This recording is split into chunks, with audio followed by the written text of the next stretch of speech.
कैसे आप सब? आई होप सब बढ़िया होंगे। स्वागत है आपका मेरे इस कृष्णा एजुकेशन यूट्यूब चैनल में। तो आज का जो लेक्चर है वो डे 2 है। आई होप आपने डे 1 देख लिया होगा। अगर आपने डे 1 नहीं देखा है तो आपको डे 2 बिल्कुल भी समझ में नहीं आएगा, क्योंकि उससे ही रिलेटेड यहाँ पे क्वेश्चन है। तो चलिए बढ़ते हैं। अगर आपने मेरे YouTube चैनल को लाइक शेयर एंड सब्सक्राइब नहीं किया है तो प्लीज़ कर दीजिए। तो चलते हैं। फर्स्ट क्वेश्चन यहाँ पे हमारा है कि चयन की समस्या क्या है। ठीक है, वो सॉरी, चयन की समस्या तो हो चुका था पिछले वीडियो में। तो यहाँ पे चयन की समस्या के 2 कारण बताइए। तो चयन की समस्या के 2 कारण निम्न हैं। एक तो होती है मनुष्य की अनंत आवश्यकताएं और दूसरा है मनुष्य के पास सीमित साधन मात्रा में उपलब्ध होना। मतलब मनुष्य के पास सीमित मात्रा में उपलब्ध साधन। इसका मतलब क्या है कि मनुष्य की आवश्यकताएं क्या होती है? अनंत होती है। पहले तो ये समझ लो कि चयन की समस्या होती क्या है। देखिए, चयन की समस्या होती है कि मनुष्य की आवश्यकताएं क्या होती है? अनंत होती है, किंतु उनकी पूर्ति के लिए उसके पास क्या होते हैं? साधन सीमित होते हैं। माने एक मनुष्य है, उसकी क्या है? आवश्यकताएं क्या है? अनंत है ना। हमारी भी क्या होती है? आवश्यकताएं अनंत होती है। तो क्या है, एक आदमी है जिसकी आवश्यकताएं क्या है? अनंत है, लेकिन उसके पास जो धन है वो सीमित है। यहाँ पे साधन का मतलब क्या है? धन है। तो धन क्या है? यहाँ पे हमारे पास सीमित है। तो इन साधनों से यानी इस पैसे से किस आवश्यकता को पहले संतुष्ट किया जाए और किसे बाद में, यही चयन की समस्या है। इसका मतलब ये है कि जैसे वो आदमी है, उस आदमी को चाहिए गाड़ी और प्लस बंगला। ठीक है, उसका एक छोटी सी झोपड़ी है, झोपड़ी में एक साइकिल है। वो चाहता है कि मैं एक कार भी खरीद लूँ, एक बहुत बड़ा बंगला भी हो जाए। तो भाई उसके पास क्या है? सीमित साधन है, धन उसके पास सीमित है, तो इतना तो कर नहीं पाएगा ना। तो वो एक चीज ही खरीद पाएगा दोनों में से, या तो बंगला ही खरीदे या तो गाड़ी ही खरीदे।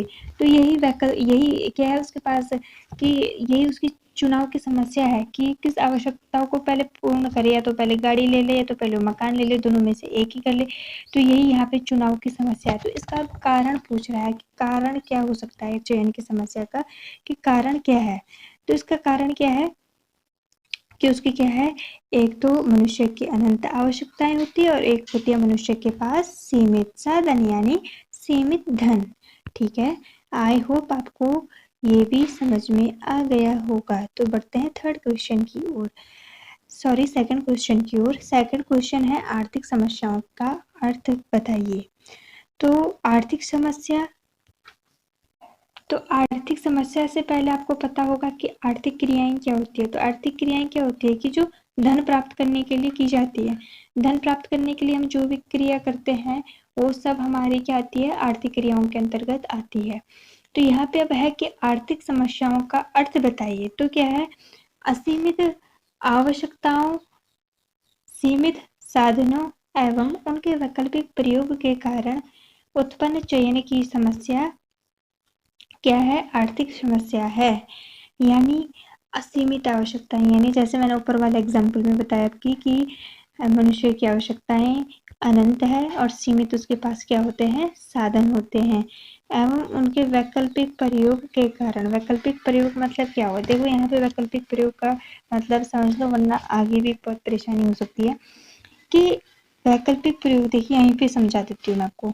वैकल्पिक प्रयोग बोले तो जैसे मेरे पास यहाँ पे 10 रुपये है। ठीक है, मेरे पास 10 रुपये हैं। इस 10 रुपये से या तो मैं अपने लिए पेन ही खरीद सकती हूँ, या मैं इससे अपने आप के लिए एक चॉकलेट खरीद सकती हूँ। ठीक है, तो मैं चॉकलेट खरीद सकती हूँ या तो मैं पेन खरीद सकती हूँ। लेकिन वैकल्पिक प्रयोग हमारा 10 रुपये है, तो 10 रुपये से मैं एक चीज़ खरीद सकती हूँ ना।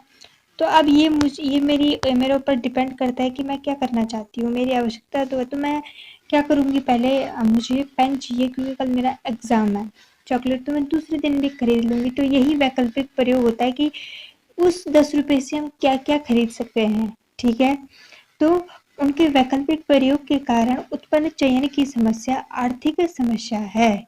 ठीक है, यानी असीमित आवश्यकता, सीमित साधन एवं उनके वैकल्पिक प्रयोग के कारण उत्पन्न चयन की समस्या आर्थिक समस्या है। होपफुली आपको ये समझ में आ गया होगा। आगे बढ़ते हैं अब।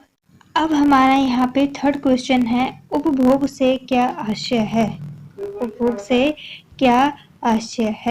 तो उपभोग से आशय मानवीय आवश्यकताओं की संतुष्टि के लिए वस्तुओं एवं सेवाओं के प्रयोग करने से है। इस परिभाषा का आप अर्थ समझे होंगे, यानी इसका मतलब ये है कि उपभोग से आशय मानवीय आवश्यकताओं की संतुष्टि के लिए वस्तुओं एवं सेवाओं के प्रयोग से है। कि क्या होता है कि हम किसी वस्तु का उपभोग कर रहे हैं, यानी हम किसी वस्तु को खरीद रहे हैं। वो क्यों खरीद रहे हैं हम? क्या वो ऐसे ही खरीदते रहे हम? जब हमें उसकी ज़रूरत होगी, उसका उपभोग करना होगा, तभी तो हम उस वस्तु को खरीद रहे हैं। मान लीजिए हम रोटी का उपभोग कर रहे हैं, रोटी का उपभोग क्यों कर रहे हैं हम? ऐसे ही तो नहीं कर रहे हैं, इसलिए कर रहे हैं क्योंकि उससे हमारी क्या है, भूख शांत हो रही है ना। तो यही हमारी उपभोग है। ऐसे ही हम किसी वस्तु का उपभोग कर रहे हैं, यानी हम कोई वस्तु खरीद रहे हैं, या हमने फ्रिज ले लिया, तो हम फ्रिज ये तो नहीं फालतू कबाड़े के लिए रखा हुआ, हमने वो किसी काम के लिए ही रखा होगा। उससे क्या हो रहा है, हमारी बहुत सारे जो ज़रूरत है वो पूरी हो रही है, तो हम उपभोग कर रहे हैं ना। तो और एक एग्जाम्पल और देखिए, अगर हम कपड़े पहन रहे हैं, कपड़े ले रहे हैं, या हम मकान खरीद रहे हैं, तो उपभोग कर रहे हैं हम, है ना। हम कुछ भी वस्तुएं खरीदते हैं, वो हमारी ज़रूरत है, वो हमारा क्या है, उपभोग है। हम रोटी खा रहे हैं, हम फल खा रहे हैं, हम सब्जी खा रहे हैं, वो हमारी क्या है, आवश्यकता है, यानी हम उसका उपभोग कर रहे हैं, क्योंकि उससे हमें क्या है, संतुष्टि प्रदान हो रही है। देखा आपने, यहाँ पे एक शब्द है कि संतुष्टि। तो संतुष्टि के लिए वस्तु एवं सेवाओं के प्रयोग करने से, क्योंकि उससे हमें क्या मिल रही है, संतुष्टि मिल रही है। आई होप आपको ये भी समझ में आ चुका होगा। अब के साधनों से क्या अभिप्राय है। तो संसाधनों से अभिप्राय उन वस्तुओं व सेवाओं से है जिनका उपयोग अन्य वस्तुओं और सेवाओं का उत्पादन करने में होता है, जैसे श्रम, भूमि, श्रम, मशीनें आदि। इसका मतलब क्या है कि मान लिया जाए जैसे हमारे पास भूमि है, भूमि से हम किसी अन्य वस्तु का निर्माण कर रहे हैं, यानी भूमि से अगर हम फैक्ट्री का निर्माण कर रहे हैं, भाई जमीन है, जमीन में तुम फैक्ट्री लगा सकते हैं ना। तो इससे क्या हो रहा है, फैक्ट्री का निर्माण हो रहा है। ये हमारी मशीनें हैं, मशीनों से क्या हो रहा है, किसी वस्तु का या किसी भी हम प्रोडक्ट का क्या करते हैं, किसी प्रोडक्ट का निर्माण करते हैं। तो ये भी क्या है, यहाँ पे संसाधन हो गया। श्रम है, अगर मैं किसी मजदूर, यानी अगर मैं किसी मजदूर को लगा दूंगी यहाँ पे, तो क्या है, यहाँ पे मजदूर किसी अन्य वस्तु का निर्माण कर रहा है, तो यहाँ पे क्या है, ये हमारा संसाधन हो जाएगा। ठीक है, आई होप आपको ये भी समझ में आ चुका होगा। ठीक है, अब हमारा अगला क्वेश्चन है कि साधनों के वैकल्पिक प्रयोग से क्या अभिप्राय है। तो साधनों के वैकल्पिक प्रयोग से अभिप्राय यह है कि साधनों का प्रयोग अनेक साध्यों या उनमें से कुछ महत्वपूर्ण साध्यों की उपलब्धि के लिए किया जा सकता है। उदाहरण के लिए हम 10 रुपये का प्रयोग किताब या कपड़े खरीदने में कर सकते हैं। तो देखो, मैं हर एक चीज़ आपको एग्जाम्पल के थ्रू बताऊंगी। ठीक है, अगर समझ में नहीं आ रहा है कोई बात नहीं, मैं आपको समझाऊंगी। तो यहाँ पे इसका मतलब क्या है कि साधनों का वैकल्पिक प्रयोग, यानी हमारे पास क्या है कि साधनों का प्रयोग हम अनेक साध्यों या उनमें से कुछ महत्वपूर्ण साध्यों की उपलब्धि के लिए किया जाता है। जैसे हमारे पास वैकल्पिक प्रयोग किया, मैंने आपको एग्जाम्पल पहले भी दिया था। मान लीजिए एक एग्जाम्पल और देख लीजिए। मान लीजिए हमारे पास क्या है, हमारे पास 1 एकड़ जमीन है, या किसान के पास क्या है, 1 एकड़ जमीन है। ठीक है, 1 एकड़ जमीन है। वो इस 1 एकड़ जमीन में उसके पास क्या है, 1 एकड़ जमीन, तो उसके पास साधन है। इस साधन में या तो वो एक टाइम पे सोयाबीन उगा सकता है,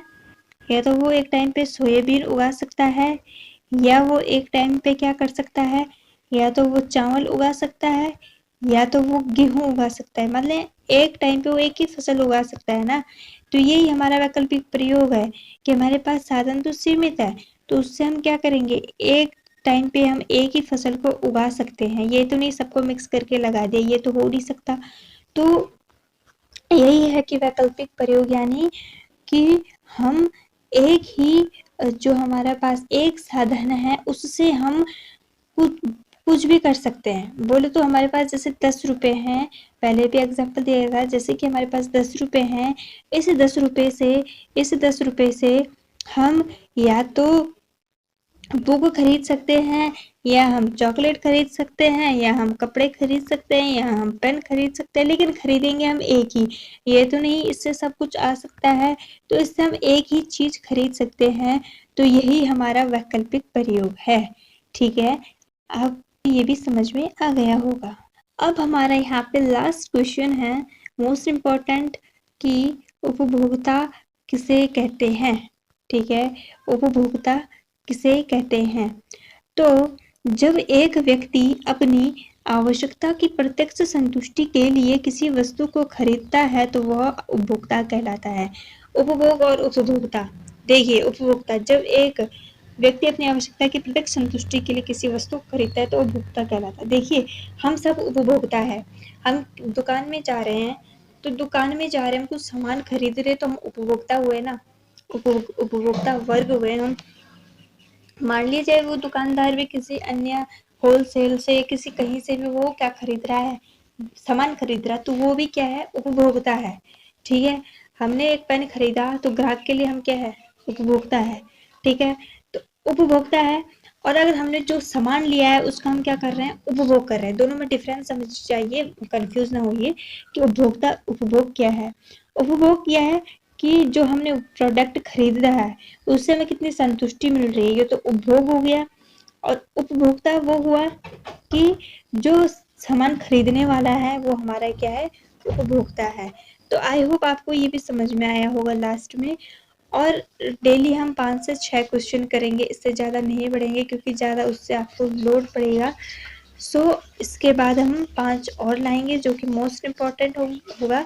तो एक बार मैं फिर से कहूँगी कि प्लीज़ आप लाइक शेयर एंड सब्सक्राइब जरूर कीजिए। तब तक के लिए बाय।